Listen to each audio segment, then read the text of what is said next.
Рахмет әке, біз үшін барды бердің, рахмет әке. Үлгімсің мәңгі менің асыл әке, асқар биік қыраным. Рахмет ана, сыйыңның барлық үшін рахмет ана.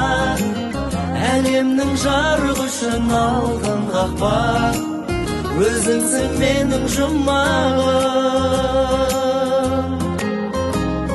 Бар мекен асқан мейірім, көңілі қандай ана деген.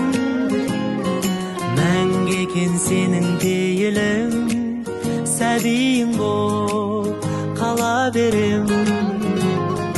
Өмірге қадам басқаным, өзіңнің әке өсиетің. Жолымда сенің бастауың, тұрады мәңгі қасиетің.